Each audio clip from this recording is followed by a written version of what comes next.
یہ یاد رکھیے گا کہ جن کبھی بھی کسی انسان کے اندر داخل نہیں ہو سکتا، کیونکہ جن کی جو تخلیق اور سٹرکچر ہے وہ اس کی روح اسی کے سٹرکچر کے اندر ہی داخل ہو سکتے ہیں، اور انسان کے جسم میں جو لوگ کہتے ہیں میرے اندر جن ہے، غلط کہتے ہیں. جی وہ میں بتاتا ہوں. انسان کی روح میں، انسان کے جسم میں صرف انسان کی روح ہو سکتی ہے، شیطان کی یا جن کی روح اس کے اندر نہیں داخل ہو سکتی. یہاں رکیے، میں مفتی صاحب کی طرف جاتا ہوں. بالکل رک جائیے. مفتی صاحب، what do you think، آپ کیا کہتے ہیں؟ بسم اللہ الرحمن الرحیم. السلام علیکم ورحمۃ اللہ وبرکاتہ. سب سے پہلے میں بہت زیادہ مشکور ہوں کہ اس عظیم پروگرام کے اندر مدن ناچیز کو مدعو کیا، اور بہت اچھے ٹاپک کے ساتھ.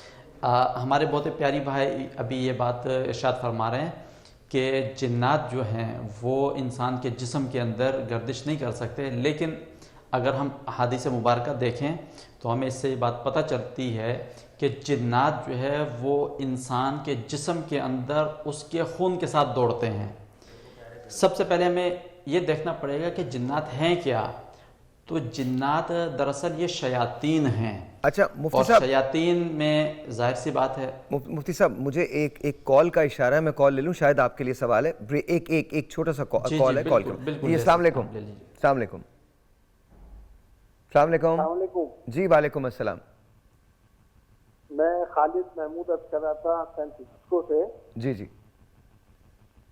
میں گزارش یہ کرنا چاہ رہا تھا کہ آپ جو ٹریفک کے اس پہ آپ نے بتایا تھا، تو تھوڑا سا اگر اس میں ایک یہ چیز ایڈ کر لیں کہ یہ جتنے قوانین بنتے ہیں وہ لوگوں کی اپنی حفاظت کے لیے ہوتے ہیں. اگر یہ چیز جو ہے یہ لوگوں کو کہ ذہنوں میں یہ ڈالی جائے کہ بھئی یہ آپ کے اپنے فائدے کے لیے، آپ کی اپنی حفاظت کے لیے، تو یہ میرے سامنے ایک ایڈٹ جو ہے وہ بات ہوگی وہ سمجھنے کے لیے. Thank you. قوانین سے آپ بالکل درست کہہ رہے ہیں محمود صاحب. Thank you. سوری آپ نے سین فرانسسکو سے کال کی ہے، اگر آپ کر سکتے ہیں تو ان کو ہولڈ کروا لیجئے، بیکاز یو ایس سے انہوں نے کال کی ہے. Thank you so very much. سب سے پہلے تو شو دیکھنے کا بہت بہت شکریہ. And San Francisco is very close to my heart because بہت آنا جانا وہاں رہا ہے. Thank you so very much. بہت بہت شکریہ. اور آپ کی بات بالکل بجائے کہ آئی تھنک یہ ہماری فلاح کے لیے، ہماری بہتری کے لیے بند. ڈاکٹر صاحب پہلے آپ کی طرف آتا ہوں. یہ ہوتا کیا ہے دراصل جن کا آنا اور یہ سب کچھ کیا ہے؟ دیکھیں، اگر اسلامک پرسپیکٹیو سے بات کرتے ہیں، کسی بھی ہمارا جو مذہب ہے اس کے حوالے سے بات کریں تو آف کورس انسانوں کے ساتھ جن بھی اس دنیا کی مخلوق ہیں یا اللہ تعالیٰ کی کریشنز میں سے ایک کریشن ہے.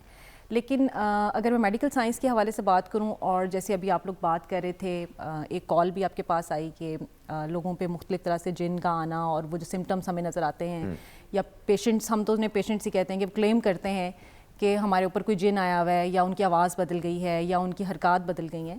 تو اصل میں ایک ڈس آرڈر ہے جسے ہم پوزیشن ڈس آرڈر بھی کہتے ہیں، یا ٹرانس پوزیشن ڈس آرڈر کہتے ہیں. سم ٹائم ہم اس کو ڈسوسیٹیو ڈس آرڈر بھی کہتے ہیں. اچھا، اس میں ہوتا کیا ہے؟ اس میں بیسیکلی ہوتا یہ ہے کہ وقتی طور پہ ٹیمپریرلی جو شخص ہے جس کے اوپر یہ کیفیت آتی ہے، وہ اپنی پرسنل آئیڈینٹی اور جو اس کی سراؤنڈنگز ہوتی ہیں اس سے وہ ان اویئر ہو جاتا ہے.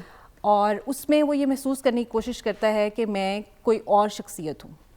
اور عام طور پہ اس میں بہت زیادہ ڈبیٹ ہے، کیونکہ یہ کلچرلی بھی ڈفرینٹ ہوتا ہے، اور کلچرلی بھی اس کے لیے کافی ریسرچ میں بھی اس کے اندر جو ہے نا وہ پائی جاتی ہے کہ ہم اس کو کس طرح سے، اس کے جو کنڈیشنز ہیں اس کو ہم دیکھ سکتے ہیں. فار ایگزامپل، ایک جن جو پاکستان میں کسی کے اوپر آتا ہے وہ اور طرح سے ریئیکٹ کر رہا ہوتا ہے، اس کی لینگویج اور ہوتی ہے، اس کی بیہیویئر اور ہوتا ہے، اس کی ڈیمانڈز اور ہوتی ہیں، اس کی نیڈز اور ہوتی ہیں. اسی طرح سے جو اگر یو ایس اے یا یو کے میں بیٹھے ہوئے کسی شخص پہ آتا ہے تو وہ ڈفرینٹ ہے. زیادہ تر جو ایشین کنٹریز ہیں ان کے اندر یہ رپورٹ زیادہ ہوتا ہے، ایشین کنٹریز جو ہیں.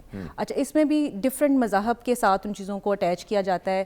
جو ڈفرینٹ مذہب کے لوگ ہوتے ہیں وہ اس طرح سے ریئیکٹ کرتے ہیں. تو سم ہاؤ یہ ایک ڈس آرڈر ہے جو کہ باقی ڈس آرڈر سے الگ ہے، مطلب ہم اسے بیہیویئرل ڈس آرڈر کہتے ہیں. مفتی صاحب آپ کی طرف آتا ہوں. آپ جو بات کر رہے تھے ذرا اسی کو کنٹینیو کیجئے پلیز. جی بالکل، میں یہ عرض کرنا چاہ رہا تھا کہ دیکھیں، جنات کی ایک اپنی الگ دنیا ہے. اسے بھی اللہ رب العزت نے پیدا فرمایا ہے. اگر ہم جنات کے معاملات کو سمجھنا چاہتے ہیں تو ہمیں تھوڑا سا اسلام کا مطالعہ کرنا پڑے گا، انسانی تاریخ کا مطالعہ کرنا پڑے گا. انسان کی پیدائش سے 2000 سال پہلے اس دنیا کے اندر جنات کی آبادی تھی. اللہ رب العزت ان کے اعمال اور افعال سے ناراض ہوا تو اللہ رب العزت نے ان کو چھوڑ کر ایک دوسری مخلوق کو آباد فرما دیا جسے حضرت انسان کہتے ہیں. اور اسی حضرت انسان کے متعلق رب نے ارشاد فرمایا کہ اے انسان تمہیں ہم نے سب سے اچھی تخلیق عطا فرمائی ہے. اور جنات کو اللہ رب العزت نے بے پناہ طاقت و قوت عطا فرمائی ہے، لیکن انسان کی طاقت و قوت کو جنات کے اوپر حاوی فرمایا ہے. اب یہ جو پروگرام کے اندر گفتگو ہوئی کہ جنات انسان کے اوپر حاوی ہو جاتے ہیں اور جنات انسان کے اندر آ جاتے ہیں اور وہ پھر طرح طرح کی حرکتیں انسان سے جو ہے سرزد ہوتی ہیں، رونما ہوتی ہیں. تو اس میں یہ عرض کروں کہ یہ سراسر انسان کی، ایک تو یہ کہ سائنس کے لحاظ سے اگر دیکھا جائے تو ڈاکٹر حضرات زیادہ بہتر بتائیں گے، ڈاکٹر صاحبہ بھی موجود ہیں یہاں، یہ قوت مدافعت کی کمی ہے نمبر 1. نمبر 2 اسلام کے پوائنٹ آف ویو سے، مذہب کے پوائنٹ آف ویو سے اگر دیکھا جائے تو یہ اس کے ایمان کی کمزوری کہلاتی ہے. اور سب سے بڑھ کر ہمارے کالر جو تھے انہوں نے کال پہ جو ایک کہا کہ یہ ہمارے اندر پاکی اور ناپاکیہ خیال نہ رکھنے کی بنیادی وجہ ہے. اگر ہم ان تمام چیزوں کی رہنمائی شریعت سے لیں، دین اسلام سے لیں، تو ہمیں یہ بات پتہ چلتی ہے کہ اللہ رب العزت نے جنات اور انسان کے درمیان ایک پردہ رکھا ہے اور ان کی ایک حد بندی کر دی ہے، انسانوں کی ایک حد بندی ہے، لیکن انسان کو طاقت و قوت زیادہ عطا فرمائی ہے. اگر کوئی جن انسان کو تنگ کرتا ہے، شرارت کرتا ہے، نقصان پہنچاتا ہے، تو رب نے اس کا اپنے حبیب صلی اللہ علیہ وسلم کے ذریعے سے حل بھی بیان فرمایا ہے کہ کس طریقے سے ہم نے ان سے بچنا ہے. مفتی صاحب ہم حل پہ آئیں گے، ایک ٹیلی فون کال میں لیتا ہوں، لیکن اس سے پہلے میں صرف یہ کہنا چاہتا ہوں مارش سے بڑا کوئی جن نہیں ہے، یاد رکھیے گا. اس فکر کی وجہ سے بہت ساری چیزیں ڈسٹرپٹ ہو جاتی ہیں. اسی طرح سے اب آئی ڈونٹ نو وائی، لیکن اپریسیشن اور اپروولس کی وجہ سے بھی بہت سارے وہ لوگ جن کے پاس پیسہ ہے وہ بھی اس قسم کی حرکتیں کرتے ہیں، وہ بھی ہسٹیریا کے اندر داخل ہو جاتے ہیں. اس کا بہت سارے اور ریزنز ہوتے ہیں. دیکھیے جب تک ہم کمیونیکیٹ نہیں کریں گے نا، چیزیں آسان نہیں ہوں گی کسی کے لیے بھی، چاہے ایک شخص جو خط غربت سے نیچے رہ رہا ہے اس کے لیے بھی آسان نہیں ہوں گی، اور وہ شخص جس کے پاس تھوڑا سا مال زیادہ ہے اس کے لیے بھی آسان نہیں ہوں گی. یہ جو مسئلہ ہے جنات کا، یہ کوئی پاکستان کے اندر ایگزسٹ نہیں کر رہا ہے، یہ پوری دنیا کے اندر ایگزسٹ کرتا ہے. اور بلکہ اس سے ریلیٹڈ اور بہت ساری چیزیں ہیں.